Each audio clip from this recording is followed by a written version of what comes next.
Weddings and harvest festivals like Baisakhi are more than just events in India, they are spirited expressions of gratitude, joy, love, and community.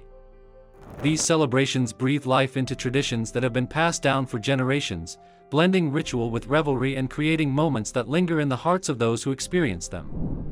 Let's start with Baisakhi, the iconic harvest festival celebrated with dazzling energy in the northern state of Punjab. Held every year on April 13th or 14th, Baisakhi marks the spring harvest of rabi crops, primarily wheat, and signals a time of prosperity and thanksgiving for farmers. But its significance goes even deeper. In 1699, it was on Baisakhi that Guru Gobind Singh founded the Khalsa Panth, giving the day profound spiritual meaning for Sikhs around the world. The atmosphere during Baisakhi is electrifying. Villages transform into carnival grounds as people dress in vibrant colors, dance bhangra and gidda to the infectious beat of dal drums, and gather at gurdwaras to offer prayers and partake in langar, community meals that embody equality and service. Fields sway with golden crops, while fairs erupt with music, food stalls, wrestling matches, and vibrant parades. It's a time when gratitude meets exuberance, and the spirit of resilience and faith takes center stage. Now contrast this rural celebration with the grandeur of Indian weddings, and you'll find an equally powerful expression of tradition and emotion.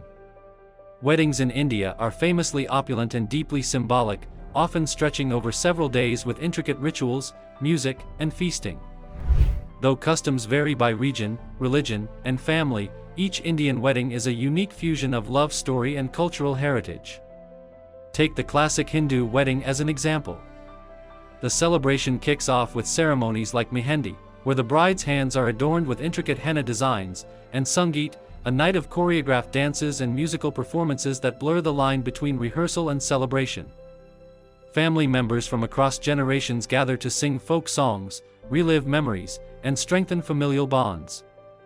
The main wedding ceremony is steeped in sacred symbolism. Under a mandip, a beautifully decorated canopy, the bride and groom exchange vows, take 7 steps, saptapadi, around the fire, and offer prayers for companionship, understanding, and prosperity. Fire plays a central role here, symbolizing purity and the divine witness to the union. But weddings are not just about rituals, they're about bringing people together. Guests arrive dressed in dazzling silks, gold jewelry, and sparkling smiles. Tables overflow with regional delicacies, from butter-laden curries and fragrant biryanis to exquisite sweets like gulab jamun and jalebi. Laughter echoes through halls, elders bless the couple with poetic wisdom, and the dance floor often turns into a kaleidoscope of cultures and generations dancing in joyous chaos. What links Baisakhi and weddings is the collective spirit of celebration, the deep respect for tradition, and the way personal milestones are woven into the broader social and spiritual fabric. Both occasions honor hard work, whether it's tilling the land or nurturing a relationship, and reward it with color, music, and community. At their core, these celebrations are about marking transitions, the changing of seasons, the beginning of a shared life, the closing of a chapter.